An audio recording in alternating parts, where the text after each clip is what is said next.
వాళ్ళు వెళ్ళి ఈ పిచ్చిపిల్ కూడా చెప్పారండి. మనం హాస్పిటల్ దగ్గరికి వెళ్ళాము. ఆ టైంలో మనకి ఒక పిల్లోడిని మనం ఎంత బాగా సేవ్ చేయగలని థింక్ చేస్తాం, కానీ ఆ టైంలో మాకు కొంత తెలుస్తుంది కదా వాళ్ళకి కూడా. కాదంటలేదు, మీరు చెప్పింది ఆ టైంలో మనకు అది క్లిక్ అయిపోవచ్చు. అంటే ఆ టైంలో మనం ఇమీడియట్గా చేయలేము, పిల్లలు మనం బెటర్గా సేవ్ చేసుకోవాలి, మా పిల్లడు ఏంటి ఇలా అయ్యాడని మేము అనుకుంటాం, కానీ ఆ టైంలో కొంచెం మాకు ఆలోచన రాదు. ఇప్పుడు డోర్ లాక్ డోర్ లాక్ అసలు వేసేయలేదు. వార్డెన్ లేదా సార్ ఆ టైంకి? అంటే లంచ్ టైం, డిన్నర్ టైం కదండి, అందరూ పైన ఉంటారు. ఫ్లోర్ కి వార్డెన్స్ ఉంటారు, ప్రతి ఫ్లోర్ కి వార్డెన్. చాలా హ్యూజ్ స్ట్రెంత్ కాదు కదండి, మనం చక్కగా 4 వార్డెన్స్ కాలేజ్ కి లేదు. మీ దగ్గర ఉన్నది తక్కువ స్ట్రెంత్ సార్, మీరు దాన్ని బట్టి వార్డెన్స్ ఎక్కువ మందిని పెట్టుకోవాలి. వార్డెన్స్ ఉంటే అసలు ఆ స్టూడెంట్ ఆ రూమ్ లోకి పోయి సూసైడ్ చేసుకునే కాదు కదా సార్. ఏ బాబు ఏంద్రా అని చెప్పి వార్డెన్ ఆపేటోళ్ళు. కింద మనకి స్టడీ నుంచి మనకి బాబు క్లాస్ నుంచి అవుట్కి వెళ్ళిన టైం మీ దగ్గర ఉందా? సో అది ఒకసారి చెక్ చేస్తున్నాం. అంటే సార్ మాకు కంప్లీట్ డేటా కావాలి. 5:30కి మీకు స్టడీ అవర్ స్టార్ట్ అవుతుంది, 7:20 వరకు మీ క్లాసెస్ నడుస్తాయి. 7:20 వరకు బాబు క్లాస్లో ఉన్నాడు అనే దానికి ఎవిడెన్స్ ఏంటి? 7:20 లోపల బాబున్న ఇన్ఫర్మేషన్, 6:15కి బాబు వెళ్ళిపోయింది అనేది ఇన్ఫర్మేషన్. ఏదైనా బయటకు వచ్చాయినా మనం క్లాస్ రూమ్ నుంచి బయటకు వచ్చాను వాష్రూమ్ అని చెప్పి అదే టైంలో మీరు తాళం ఎందుకు అంటున్న హాస్టల్ రూమ్స్ కి హాస్టల్ రూమ్స్ కి మీరు తాళం వేస్తారు. ఇందాకేమన్నా డిన్నర్ టైంలో ఓపెన్ చేస్తున్నా అన్నారు, మరి ఇప్పుడు 6:15కి వెళ్ళిందంటే మరి మీరు ఎట్లా చెక్ చేస్తా అంటారు? మరి సార్ బయస్ కాదు సార్, అంటే వాళ్ళకి తెలియాలి కదా సార్. ఈరోజు సార్ మనం ఈరోజు వదిలేసినాం అనుకోసారి, రేపు ఇంకో స్టూడెంట్ ఇట్లాంటి జరగదు అంటే వాళ్ళకి కూడా తెలియాలి కదా సార్. రెగ్యులర్ నెక్స్ట్ టైం జరగకుండా జరుగుతుంది. స్టూడెంట్ పేరెంట్ కమ్యూనిటీలో ఎప్పుడు కూడా సార్ మీ దగ్గర జరగాలని మేము కూడా కోరుకోం, మీ దగ్గర జరగాలని మేము కూడా కోరుకుంటలేము సార్. కమ్యూనిటీలో మనకి ఎప్పుడు కూడా అలాంటి ప్రాబ్లం మనం ఫేస్ చేయడం కూడా లేదు, ఇప్పుడు రాను కూడా రాదు మనకి సార్. మాకే ఒక చెప్పాలా సార్, ఇది స్టూడెంట్ మానసికంగా ఎందుకు ఇలా ఉన్నాడు అనేది మాకు అకాడమిక్ ఇయర్ జూన్లో స్టార్ట్ అయ్యి డిసెంబర్ వరకు ఒకలా ఉంటుంది సార్.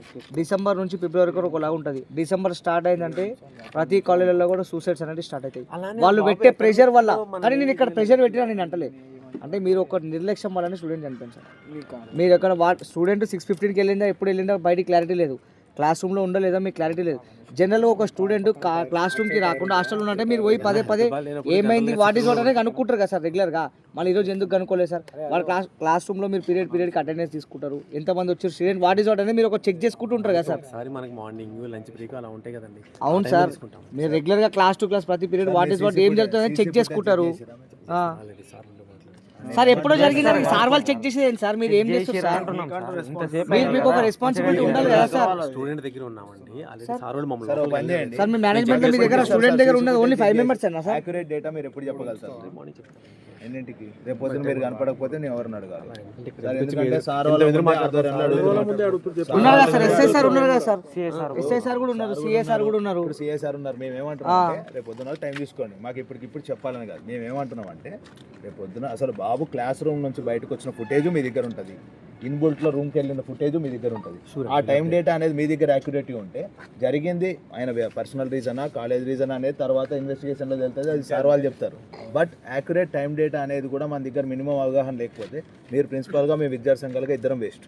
అట్లా ఏంటంటే బాబుని తీసుకెళ్లే హర్రీలో మేము దాన్ని సరే సార్ నేను సార్ మీరు ఎందుకు పర్మిషన్ లేకుండా తీశారు అని నేను అడగట్లేదు, వేరేది ఏమీ అడగట్లేదు. బాబు కనీసం క్లాస్లో అటెండెన్స్ తీసుకున్న విద్యార్థి అటెండెన్స్ తీసుకున్నాక without permission of the class incharge or the class SL వీళ్ళు లేకుండా మీరు లోపలికి ఎప్పుడు వెళ్ళారు? అసలు పైకి యాక్సెస్ ఎందుకు వచ్చింది? మీరు రూమ్ డోర్స్ అయితే యాక్సెస్ ఉండవు, మరి ఆ టైంలో ఓపెన్ చేయాల్సిన అవసరం ఎందుకు వచ్చింది? నేను చెప్పిన రీజన్. ఈ యాక్యురేట్ డేటా మాకు మార్నింగ్ 9:30కి మేము వస్తే మాకు ఇవ్వగలుగుతారా? కొంచెం టైం తీసుకోండి.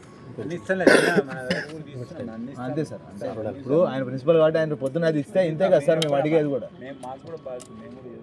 సార్ వీల్ అప్డేట్ మార్నింగ్ కళ్ళు ఇవ్వండి సార్, ఎందుకంటే లేకుంటే ఇది సెన్సిటివ్ ఇష్యూ. లోపల మాత్రం పిల్లలతో కూడా లోపల భయభ్రాంతులు గురై ఉంటారు కాబట్టి విద్యార్థులు ఆ ఫ్లోర్ ఏదవుతుందో మిగతా ఫ్లోర్స్ లో అకాడమినేట్ చేయండి. షిఫ్ట్ చేయండి సార్ ఇమీడియట్ గా. ఇక్కడ ఉన్న వేరే క్యాంపస్ లో షిఫ్ట్ చేయండి పిల్లలందరినీ.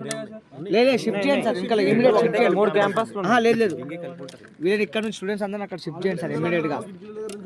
వాళ్ళు అప్పటి నుంచి ఎట్లా వస్తున్నారు చూడండి. ఉంటది. మేము కూడా ఇక్కడ డిస్టర్బెన్స్ చేయాలి, వాళ్ళని ఏదో ఇప్పుడు మోటివేట్ చేయాలి, ఇప్పుడు అది ఆ రకంగా అదే ఆలోచించేదాన్ని ఏం లేదు సార్ వాళ్ళు. ఇప్పుడు వాళ్ళంతా వేరే డిసిషన్ సార్. ఇప్పుడు అక్కడ ఏం జరిగింది, పేరెంట్స్ తో ఏం మాట్లాడదాం అనే ఊళ్ళో ఉన్నారు. పేరెంట్స్ తో ఇక్కడ మాట్లాడుతుర్లే. అదే సార్, అందుకని ఇక్కడ ఉన్న పిల్లలని ఎవరు పట్టించుకోవాలని చెప్పి చెప్తున్నాం సార్. ఇమీడియట్ గా పిల్లల్ని ఎక్కడ నుంచి ఇక్కడ చేంజ్ చేయాలని చెప్పి చెప్తున్నాం. రేపు కూడా సార్ ఇంకోటి దయచేసి చెప్తున్నాము, రేపు మాత్రం మీరు పొద్దున తరగతులు నిర్వహిస్తే మాత్రం లోపల క్లాసెస్ ఏ కూడా పెట్టొచ్చు దీంట్లో సార్. ఎవరు అడ్డం వచ్చినా కూడా ఊకనే ప్రసక్తి ఉంటుంది సార్. ముందే చెప్తాం సార్, కనీసం కండోలెన్స్ కింద మీరు మానవతా దృక్పథంతో మొత్తం ఇగ్నైట్ రేపు బంద్ చేసుకోవాలి. ముందే చెప్తున్నాం మేము. తప్పనిసరి మళ్ళీ రేపు మీ మరీ ఒక్క అట్లా క్యాంపస్ కాదు సార్, చుట్టుపక్కల ఎన్ని క్యాంపస్ ఈ ఉన్నాయి అన్ని ignite క్యాంపస్ బంద్ కావాలి. కండోలెన్స్ Ignite సంస్థ ఇగ్నైట్ మేనేజ్మెంట్ మొత్తం సార్. రేపు schedule తప్పనిసరిగా ఉంటుంది. అలాగే ఇగ్నైట్ మొత్తం అలాగే చేస్తాం. పిల్లల్ని ఇమీడియట్ గా try డేస్ హాస్టల్ క్యాంపస్ కాకుండా ఊరుకునే డే స్కాలర్ ఎవరైతే ఉన్నారో వాళ్ళ పేరెంట్స్ కి ఇమీడియట్ గా మెసేజ్ పెట్టండి, రేపు కాలేజ్ లేదు అని చెప్పి. ఈ టైంలో సార్ కనీసం కట్టేసి ఉపయోగించండి, మిగతా కార్పొరేట్ కళాశాల లెక్క మీరు బిహేవ్ చేయొద్దు. అసలు అలా అయితే కింద లేదు రేపు కదా, పొద్దున మీకే కల్లా- తెలుసు మీలో ఉన్న కింద చాలా అదే మంది చెప్తున్నాం సార్, సార్, మేము అదే కింద చెప్తున్నాము. విద్యార్థి ఫోటో పెట్టండి, రేపు నివాళులు అర్పించండి. క్యాంపస్ నుంచి మీరు తప్పిదం మీరు కావాలని చేసింది కాదు, ఇది అనుకొని జరిగింది కాదు. కానీ ఓ మానవతా దృక్పథం అనేది మీరు కాలేజ్ యాజమాన్యం నుంచి మీరు రెస్పాన్సిబిలిటీగా తీసుకొని రేపు అది చేయండి. పొద్దున మేము 9:30 కల్లా వస్తాం సార్ విద్యాసంఘం. దానికి కనీసం మినిమం అవగాహన ఉంచుకొని సమానం చెప్పే వ్యక్తిని ఎవరినైనా ఉంటే పెట్టండి sir. Thank you. Thank you to all.